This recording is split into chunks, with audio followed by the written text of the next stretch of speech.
Thank you for showing interest in this community funding round. It's a really exciting opportunity that we're excited to share with you more about. So I'm a startup founder at heart, and I met Greg. He was the first person to ever fill out the contact us form on my website years ago, 4 or 5 years ago, and another company I was working on, and I saw him fill out the form, and I thought, wow, what a perfect potential customer. I should reach out. And after years of reaching out, I didn't hear anything. Then we finally got on a call together, and in that 30-minute call, I thought, "Wow, I'm gonna sell a customer, and we'll make some revenue from this." And the kind of instead of just making a customer, I made a friend. Greg is a founder through and through, and he saw me and my journey as a startup founder, and I was a little embarrassed. He got some tears in my eyes with connecting with the hardships I was going through as a startup founder, and so that was my initial impression of Greg. Is he's clearly extremely aware of what's going on in the startup industry, but also very aware of the personal experience that startup founders have and how challenging it is. And so I instantly connected with him, and ever since then, just wanted to keep building the startup ecosystem together. And so that's why we're here today to help you see the vision that Greg has from decades of experience in the startup ecosystem, and to really connect. Obviously, you've seen our WeFunder pitch page on wefunder.com/startup science in case you haven't yet, but that's where you can get a lot of the facts and information about this community funding round. I'm going to turn the time over to Greg and let him roll through this beautiful pitch. So, thank you everyone for attending. We really appreciate your time, and take it away, Greg. Thank you. Um, I am a serial entrepreneur. It's really a big deal for me that you're here because I'm trying to do something really special. So, what I'm going to do is I'm going to start out by explaining to you a little bit about my background, and then I'm going to go into startup science and is some of the research that I've done as well. I do have autism, so I do sometimes stutter. Um, I will try not to, but we'll get through it together.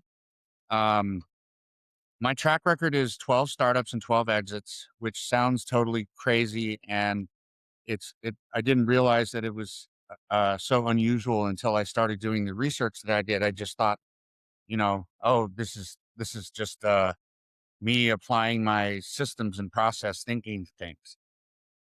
Those companies are all listed right here, and they're also on my website, gregoryshepard.com, because a lot of people just don't believe that I have all done all these things.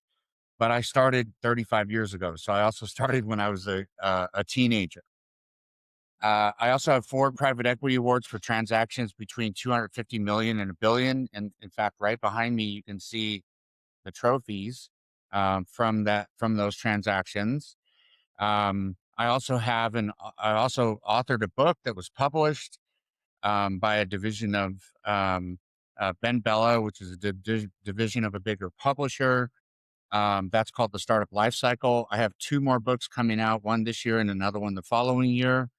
And a year after that, there's a set of 5 books that go through the things that I researched when I was trying to understand why founders were failing. So those things include things like execution and funding and all of the different elements that you have if you're trying to start a business to try to offset the failure numbers that we see on an ongoing basis.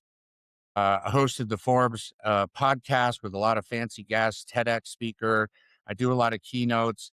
I've written something like a few hundred articles on the startup ecosystem. I've been on a few hundred podcasts. I also co-founded the Fulbright Entrepreneurship Initiative, which is an initiative to buy Fulbright, the academic institution, to try to get founders to go from one country to another on a visa program for a temporary period of time and set up a business. So that kind of gives you some background on me and where I'm at with things. So the the next thing is a disclaimer. I guess I should leave that up for a little bit. This is for all the investors that are on the call right now.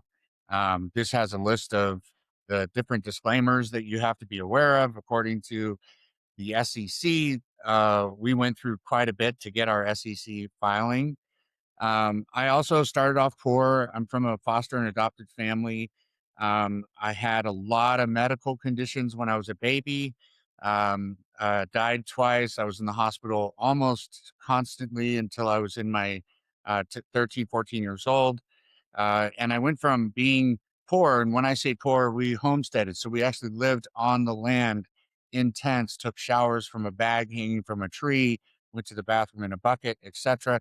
And I went from that to this, which is where I sold 2 companies to eBay Enterprise Marketing Solutions. The Ferrari I bought because I had a mentor of mine that said, one day you will have one. But honestly, I only kept it for 6 months because I just felt like it was too showy, and now I drive a truck.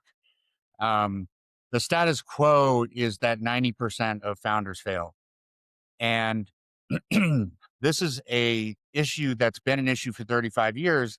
And it's bothered me deeply because I can't think of another industry that would allow founders to fail over and over again at a rate of 9 out of 10. So I wanted to do something about it. Why do founders fail? Well, this conventional thinking says that 29% of them ran out of cash, 14% ignored customers, and you can see sort of the data here. But when you think about this, these are questions more than they are answers. This is this is sort of a top line. When I saw this, I was like, well, why did they run out of cash? Why were they ignoring customers? Why did they have business model issues, et cetera, et cetera? So I engaged in a 5-year research project starting in 2016. I invested $500,000 in the research project. I had 5 people on the project to find out more about founder success and founder failure so that I could help other founders through the process. I also, at the time, was a chairman for a congressional candidate, and I was trying to figure out if there was a way that I could use politics to move money down to startups, because startups are the best path to equality. They solve the problems of the earth, and everything that you're doing, the machine that you're on, the phone that you have, pretty much everything, including if you're driving a Ford, came from Henry Ford, who was one of the first entrepreneurs. So the methodology left me with 2,200 founder interviews, 4,867 accelerator interviews, 1,100 investors, and 100 global companies. And the root causes of failure had to do with not setting up the founder for success. Fragmented ecosystem, this one right here, and bad advice were the biggest issues that happened in the research. So when you then roll back and you say, okay, let me look at the entire startup ecosystem. Let me look at what's involved here. And what you see is you see that you have what's called an ESO, or an entrepreneur support organization. And that's like accelerators and incubators and universities and different programs that help early stage founders. These are people that say, I have an idea, get through, create a pitch deck, and start talking to investors. Well, then you have the service providers. These are the people that are trying to sell things to the founders at a discount. So they offer founders of new startups incentive programs to earn their business, because they know once they get their business early on, they usually stay with them. And then you have the sponsors, who are the same as the service providers. The sponsors pay money to sponsor a pitch competition, which is where founders get up and pitch for money in front of a bunch of investors, or they will sponsor different types of events like demo. They call them demo days, which is where the founders pitch each other and learn, or they'll sponsor any kind of an event or any kind of software or anything that they're doing for them. The majority of the ESOs have 3 paths of revenue. They get grants, they get money from founders, and they get money from the sponsors. And then you have mentors, and we talked about bad advice being one of the big things. So mentors or advisors, these are the people that the accelerators rely on in order to help the founders through the process when they need somebody to talk to. So you add on investors, and what you have there is this is the whole ecosystem. There are 5 core players. You have investors, ESOs, service providers, founders, and mentors slash advisors. So that gives you the overall ecosystem. So what I wanted to do was I wanted to create a platform because of the fragmentation issue that took all of these fragmented pieces and put it all into one place. So if you think about the past and you think about pretty much everything that you use, from shopping carts, you have multiple different carts, you have all these different logins and trying to keep track of things. But most people use Amazon now. About 60% of people use Amazon because everything's one place. They don't have a bunch of logins. They can save things. They can do everything they want in one place. Apple does the same thing. Microsoft does the same thing. You could go around the clock. Most of the industries out there, these ecosystems, they end up with a platform of platforms. In the startup ecosystem, believe it or not, there isn't one. So I created the first one, which pulls together everything that the founder needs and any of these 5 individual parts of the ecosystem. Essentially, each one of them have their own platform, but it's all connected through a core. And that means that all of these people only have one login. So our North Star is to get to profitability in 2026. I put over $1 million in this myself. Um, and so as an investor, I want to get to profitability by 2026. We're thinking that we're probably a few months away from that, depending on growth. As you know, you put money into growth and you can sink back into not being profitable. And then you stop putting money into growth, you become profitable. And there's a point at which these two lines start to overlap. So right now, that's our goal. We want to acquire competitors. Last year, I acquired 3 companies. One of them was Jonathan's company, Startup Stack. We acquired a company named Sphere and a company named Startup Benefits, EU. So these companies are ripe for acquisition. What they've done wrong is they haven't looked at the unit economics. The people that are buying the software that they have cost more to acquire than they can make from those companies because they don't have enough income. And the reason why they don't have enough income is because they don't have a holistic single point platform like we do. So we can buy these companies like I've done last year to prove the case, incorporate them into our system real easily. We've proven this by doing it 3 times last year. And by doing this, grow the user count substantially, grow revenue, and grow the available tools and different product features that we have in the platform. The goal is to get to 2 million founders. The acquisition strategy is a big software company. So if you look at anything like GitHub or Amazon or Google or Microsoft, I mean, you name it, Dell, all those places have startup programs. And they are very aggressive about building startup programs. So some of them have accelerators, some have incubators, some have different types of programs, but they all have these programs. And they're after the founders. The founders are very, very important to them because a founder is essentially a lead for anybody trying to sell anything because it's a brand new company.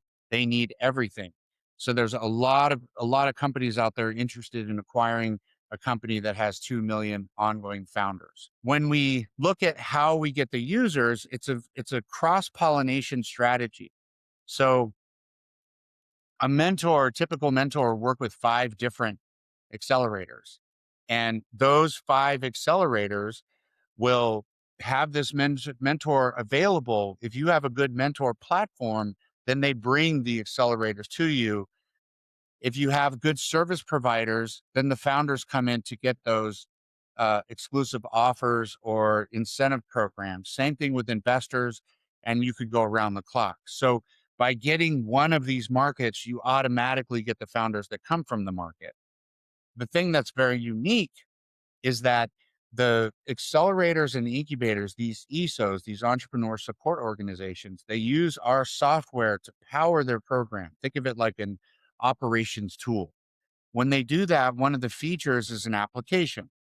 The founders apply using the application, and then they get inside of our platform. So by spending the money that we've spent to build the program management operational tools, we made a capital investment to get founders.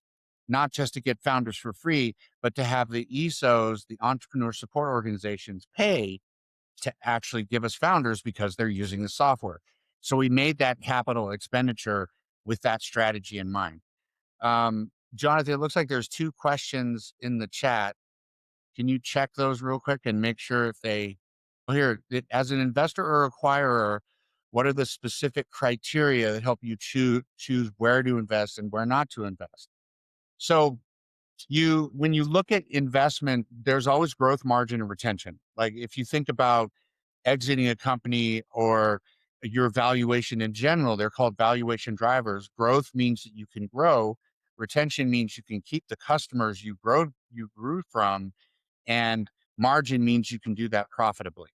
So when we're looking at uh, if our investors are inside of our platform looking at deal flow, later stage deal flow, it's growth margin and retention. Earlier stage, it's are they profitable and do they have the KPIs? Like, are they able to acquire customers? Are they able to hold on to customers? And are they able to do that profitably is growth margin retention. So those are the big numbers to answer that question. I hope that answered your question, Jeff. If it didn't, go ahead and let me know.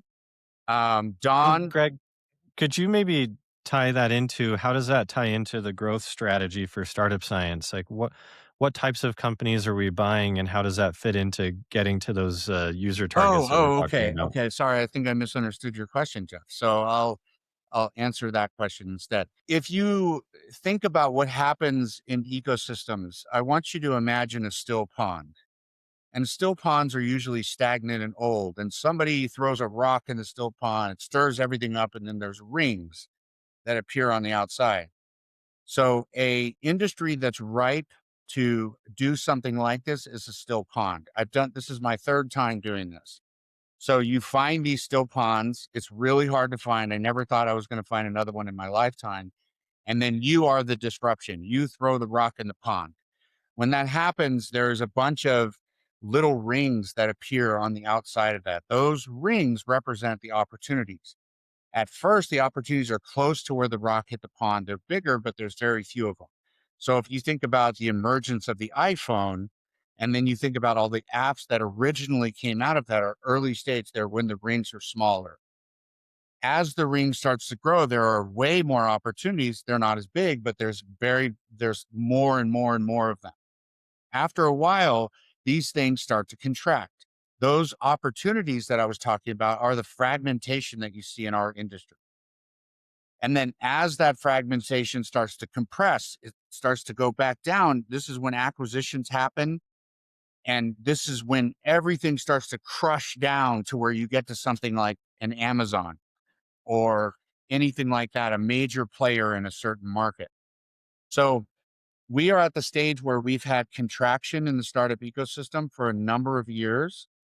And we're starting to see, this expansion that we had, we're starting to see this now contract, which is putting a lot of these smaller companies that only have one revenue model, meaning they only make money one way, they just can't survive. And those are the ones that I'm buying. So think of those as fire sales. Like you realize that you have to charge $500 in order to make money from a client, but the client can only afford $200. So now you're in trouble. There's a lot of those out there because those people hadn't done the same research I've done. So that should help you understand the difference between those spaces. I hope that answers your question, Jeff. Okay. Abby, did you have a question? Okay. And then Don up here is from Founders Pledge. Nice plug, Don. I love it. Um, nonprofit founders, mental health, anybody needs help. Don's in here plugging his business, and not mad at you, Don. I would do the same thing. So let's go back to the deck here. So what you have is how we get users. There's a question here from Michael. Okay, so it's both, actually. We are both going out and acquiring companies.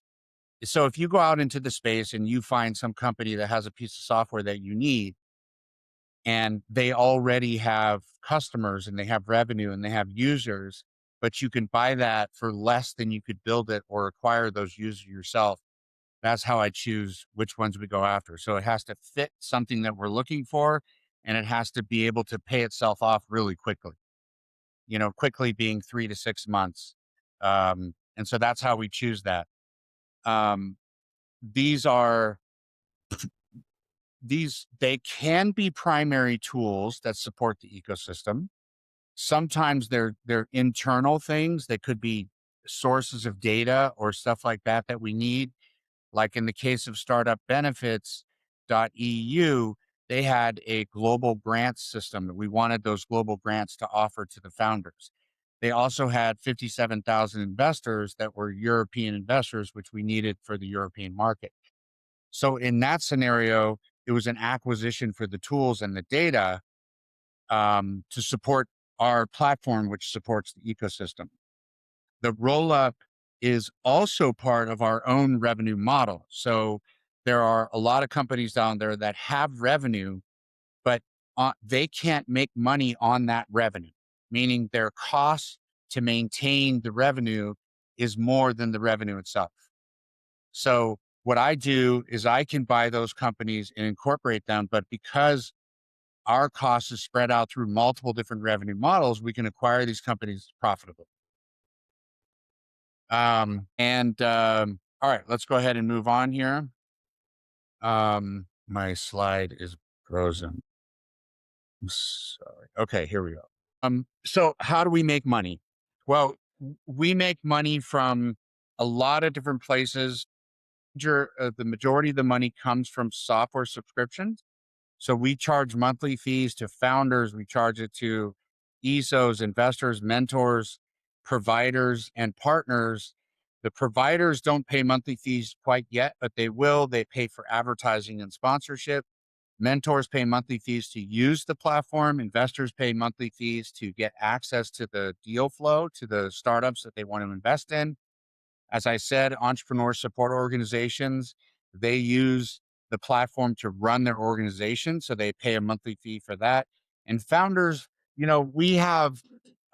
don't charge founders a subscription fee to get into the platform. It's absolutely free. We're committed to helping people that don't have any money. And founders who are just getting started don't have any money. That's why they're starting a company, or one of the reasons. So we don't charge them, but there are tools and other things inside of the platform that we have to charge for because we're getting charged for them. But we do get these things discounted because we bring a bunch of founders, and as doing so, we get a volume discount. The advertising, as I said, and the sponsorships are providers and partners. Um, Customer acquisition, this is just helping them get customers and us getting customers through acquisition. And then the revenue share, in some scenarios, we have some big partners like the Collegiate Entrepreneur Organization, CEO, which is a university-wide student program that's a nonprofit. They don't really have any money, so we do a revenue share with them. The Canadian Startup Association, Fulbright. There's other ones that we have that are big, the Angel Capital Association, etc., where we don't charge them any money. We just go on a revenue share basis for those partnerships. Our traction. So we currently have all of these partners, some of the ones I just mentioned inside of here. We have these 3 acquisitions that we made last year. We've been featured all over the place. And we've already raised $5.75 million from sophisticated investors. And these are investors that have invested in me previously and made money. So they have successfully exited with me, most of them, if not all of them. I can't see some of the logos, but they have invested in me and follow me and invest further on. This is the product roadmap. So, the first step is to do some modernization to the platform. When you build a monster platform, like this thing is a really big, big platform. When you build a big platform like this, you roll out things as a pilot first. because what you don't want to do is spend a bunch of time building a piece of software and then show customers, ta-da, and then maybe they don't like what you built. So what you do instead is you build something basic, you roll it out to your customers, then you listen to your customers, you interview them, and you build what the majority of those customers want. This roadmap was based off of that over the past 5 years. So we have learned quite a bit and then built the roadmap according to the priorities, the needs, wants, and pain points of the customers that we have. Those customers then being the same people that you see here down on this side here. So that's the roadmap. So why does this whole thing matter?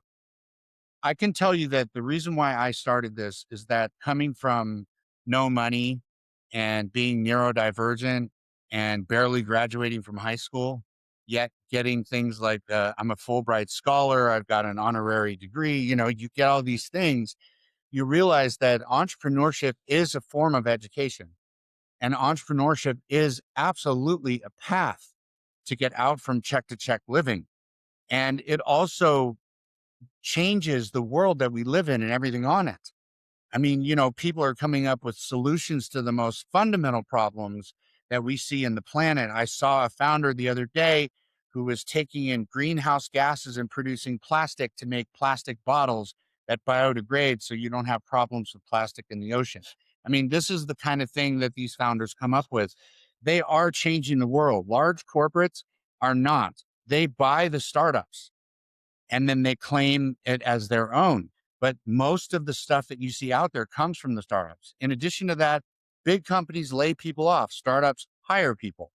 When the startups get acquired by big companies, they lay people off. So who is hiring the majority of people? It's it's these startups. It's young companies. Who is moving us forward? It's the young companies. Who is offering everybody, regardless of race, religion, or political beliefs or anything, an opportunity? It's startups. That's why I'm doing this. And there is no category defining product. There's no platform out there that does what we do. It just doesn't exist, although it should exist. So we are disrupting the space and breaking through to create something that should have been created a long time ago to help everybody else out. And this is my team. So we have me over here, Gary, who's been working with me for 10 years. Daniel, I think we're on 20 years together. Daryl, 10 years. Geraldo, a few years. Jonathan, a few years. These are people that have done deals with me in the past, people that I like, trust, and respect that can actually execute moving forward. And that's the end of the presentation. So if there is any questions, I'm happy to answer any questions that anybody has. Greg, I wanted to ask you about with the product roadmap, if you could go in a bit more detail. I know there's a lot of information there, and I think a lot of people would have questions. Would you mind pulling that slide back up? And I'd be interested. I know there's kind of different buckets of and different phases that we're moving through. So I'd love to hear more. How are you thinking through the path that our product is going down, and how does that fit into this broader strategy? So when you think about it, what you see is I want you to think about a you're in the desert and you see a strip of trees growing in the desert. That's because there's water there. The trees, the plants, all the vegetation and the wildlife that grows around that waterway, that's the ecosystem. The founders are the water itself. So what we did is we started by building things for founders. And then we started building things for those people that work with the founders. So what you see in the product roadmap is you see early on some modifications to the way that the user interface actually operates and runs. So it's more intuitive and looks more enterprise and stuff like that. So we spent a lot of time really talking to customers and founders to figure out what it needs to look like. And that's what you see there. Then what you see down here is the program management. These are the ESOs that are using our system to bring in the founders. We did that next because after that, we get their profile data. We use their profile data then to match them up with what they need at the right time. So they need financing. What kind of financing? Grants, loans, community funding? Do you need investors? What kind of investors? Family offices, individual investors, angel? Let's say that you need a piece of software for your business. Well, what kind of software? You need a mentor. Well, do you need a mentor that is somebody that specializes in marketing? Do you need somebody that specializes in product? Do you need somebody that's used to working with really young companies that are still trying to develop who they are, or later stage companies? Do you need people that specialize in sales and marketing to help you out with your CRM or setting up everything that you're using? So all of this stuff leads up to where you see content matching. And this is where we can take all of the data that we've acquired through this process and then immediately apply that to the founder so that the founder gets what they need at the right time without all the distractions. Jill has a question. If I invest through WeFunder, is there a liquidity event acquisition? My goal is an acquisition. I have done 12 acquisitions of my own from my own startups. And then I've also invested in, I think, 8 companies and sold 4 of those. Everything has been through acquisition. So every liquidity event has been through acquisition. Um, in fact, I haven't been involved in a company that I didn't sell. So I think that should answer your question. I hope that answers your question, Jill. If it doesn't, please just let me know. Now, this is a longer one, Greg. So if you want to open the chat and read through Michael's comment, he's asking about how do we think about the future in terms of AI? But Is yeah, this is very exciting. Okay. So what you see with AI is you see AI attacking industries that have simple business models. So, what we saw in the stock market was the fact that you can now use AI, you can use Claude, OpenAI, whatever, and you can write code. And I agree that if somebody isn't using AI to help them build their business in the next 12 months, they probably won't be around. We use AI to help us write code, and it's like 10 times faster than having an army of people. What that means is the cost of building a simple company is a lot less. You could have, 3 people in a dorm room build something that used to take millions and millions of dollars to build. This is a multi-tenant, multiple role user platform, which means that our system has the ability to power independently thousands of individual ESOs, individual mentor platforms, individual marketplaces. So each one of these is its own platform, all pulled into a single system. That's not something that you can do with AI currently, and I don't expect that'll be something you can do for a long time. But you can use AI to help, but it won't build it. That's the difference. If you have a single tenant platform, meaning you only have one platform with one type of user and one system that everybody's logging into, that's something that AI can do pretty easily. But something like what we've built, I mean, believe me, if I could have used AI any more than I already do, I would have done it. So I think that that's one side of it in terms of the moat, right? In terms of protecting us from the event of AI. Now, on the other side of AI, if you look at the history, robotics had attacked the blue collar worker world. And now AI is attacking the white collar worker world, mainly knowledge thinkers. So if you look at consultants, you look at lawyers, you look at accountants, a lot of these roles, writers, all different types of writers, technical writers, medical writers, etc. It's definitely doing damage to that industry, to those industries. But what you also notice is those same people turning to AI to help them start companies. So what you're seeing is more new startups than ever before enabled by using AI to get their company off the ground. So it's actually a really, really beneficial thing. At first, it stings a little, and then it turns into exponential growth. And then one other nuance to Michael's question, Greg, I really love what you said. And I can attest as just a team member at Startup Science, we're really pushing the limits on what we can do with AI, but not sloppily. I feel like we're doing so very tastefully, if not trying to break too many things, but definitely it keeps our team lean and efficient.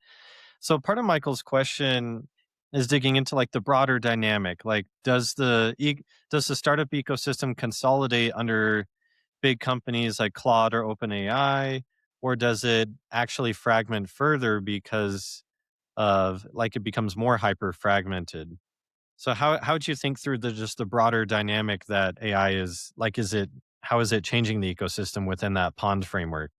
I think that in the fragmentation that we have is the result of AI. Most people have just started to use AI or just became aware of AI, but it's been around for like 5, 6 years. In terms of like a lot of people have been using it for 5, 6 years to write code. They used to call it no code or learning systems, and then they came out with large language models. It's been, this is already been here for a long time. So the fragmentation that you're seeing is already because of AI. Will we see more of that? Absolutely, 100%. You will see people coming up. In fact, some of the companies I've acquired were built using AI, and you see these things popping up, but that doesn't mean that they'll survive. Just because they're solving a problem quickly and easily with AI still doesn't mean it's going to help them survive, because there are unit economics at play and hyper competition because of other people using AI, just like the avatar I was talking about. I think that you will see further fragmentation and then more consolidation, and it'll sort of breathe a little bit. So normally you see this massive expansion and then this huge contraction, consolidation, sort of like a heartbeat. And you see this happen over the years. It's just it's everywhere. But I think now what we're going to see is more like a little bit of pulsating. So a little bit of expansion because of AI, some contraction, some expansion, some contraction. So it's going to change the way mergers and acquisitions have operated in the past, and the way that these ecosystems have contracted to some sort of major winner, like what we see with Amazon, Apple, Microsoft, Oracle, Salesforce. You could go on and on. So I think it is going to change it. And I'll just read this next question. If a motivated founder uses PitchBook for resources to build a company, what are Startup Science's platform advantages versus PitchBook? Yeah. So PitchBook is just data. So the only thing that PitchBook offers is raw data. So they can tell you about companies and they give you just data. We have the same data. So we offer data. The difference is that Startup Science has an academy module for education, so they can watch, listen, read, and experience anything that they want to learn from. It's got a resources area that has everything that they need to get immersed into the space. There's a knowledge base that's used to help them understand rules, regulations, policies, et cetera, et cetera. There's a capital module that has all kinds of funding options, grants, investors, all different types of investors that are inside of there. There's a tools module that has different tools that allow you to find your competition, your partners, your market sizing, etc. It's got an area for activities for people to have conversations. It's got a forum, a community, so people can interact with each other. So PitchBook is just a database of data, and even that is scraped. So there are 5 players like PitchBook. There's PitchBook, Crunchbase, Dealroom, Traction, and CBI. All 5 of them sell the same data because they all scrape. So they all send out bots to scrape. They pull the data back in. They put it in their system. So all they have is is data that could be found using AI. I think they're going to be impacted. Um, but you know, there's no original data. It's not originated in their platform. Our data is originated in our platform, meaning because we work with the startup, the assistance programs, the entrepreneur support organizations, because we work with them, and that's the beginning of the founder's journey. We have the origination of the data, versus the data that those guys have is data that was discovered by a bot crawling something. And if a bot crawled something, it means everybody's already seen it. And because they're selling the data, everybody's already seen it. So, those guys also charge like $3,500 a month for a program to get in there, to get the data that you need. So it's also incredibly expensive. Um, I think that we have everything they have, but they have none of what we have. I'll read this next one. This is from Eloy. What would your rough horizon be for an exit here, given your experience, and what multiples would you expect given the space and any other M&A comps? So if you think about subscription software companies, it's between 5 and 10x multiples on revenue, top line revenue. So gross revenue, top line revenue, it's between 5 and 10x. Now you can get premiums if you have something special. If somebody comes to us and we have 2 million founders in our platform, we have 100,000 and we've gotten those rather quickly, just a few months. If you have 2 million founders in your platform, but those 2 million founders and the new founders are coming in because you're doing advertising, you don't really have an ecosystem business. You have a platform that you're paying for advertising to get in. Now, our play is completely different because we have hooks into all 5 elements of the ecosystem. So when you're looking at acquiring something like Startup Science, what you're acquiring is an ecosystem, real ecosystem with lines of data, meaning founders and investments and things like that going back and forth. It's incredibly valuable and there's nothing like it out there. So at that point, you would expect a multiple between 5 and 10, which is standard multiples right now. Markets change this thing, but that's pretty standard. You go in and look it up, that's what you're going to find. And then you have the opportunity to get these premiums, which is where they'll say, well, we'll give you an extra 5x because you have, 20% of the whole startup ecosystem, which is my goal is to have enough of the startup ecosystem between 10 and 20%, 10% minimum, that I could go to somebody and say, I have 10% of the global startup ecosystem. There's a new startup every 10 seconds. So this is a monstrous hunk of business.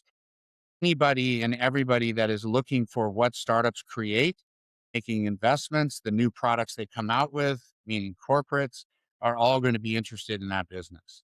So that kind of gives you my story in terms of the comps and in terms of the multiples, et cetera, et cetera. In terms of timeline, I typically like to sell things in 3 to 5 years. This one's already been 5 years because it's such a monster project.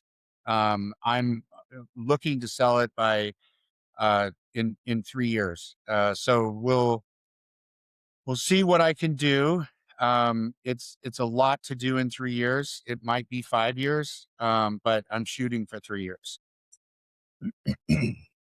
Well, this is awesome, Greg. If you'd follow us on our WeFunder page at wefunder.com/startup science, that's where you can stay in the loop on our raise. So this last question from Michael is, when does the upcoming round close? When does it close, Jonathan? Yeah, so I know we're sprinting at the start, so we'd love to just close it because it's full.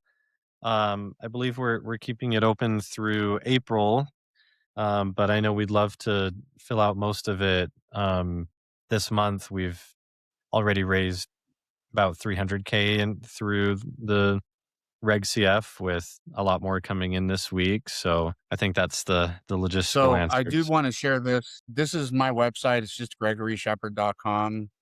You can see everything I've done here. You can see the businesses I built down here and who bought them. You can see the stuff I've invested in, everything I've written. I mean, it's all here.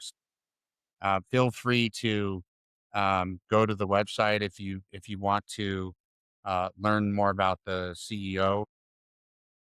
This is my greatest achievement out of all of the things I've done. This is without question the greatest achievement that I will do and the greatest impact I will make on our little planet and all of us that live here and share it together. So I really appreciate your time and energy. I hope that you guys join more of these with more questions as you learn. And if you invest, sorry, Jim asked why a Reg CF. I'm so glad you asked that, actually. I'll tell you why.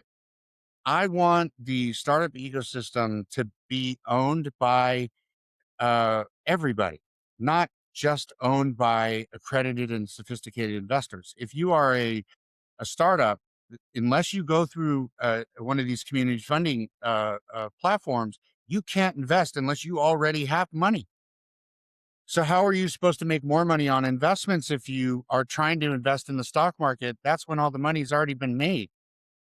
So my major thing here is, how can I make it so that everybody can participate in the fruits of the startup ecosystem and everybody help each other? So the reason why I'm doing a Reg CF is to raise money from everybody. We're raising money from our founders, from our customers, everybody that I talked about. We're raising money from all of them so that the ecosystem can be owned by the people that run the ecosystem and people that care, like you folks that are inside of community funding. Thank you, Awesome. Great. Eloy.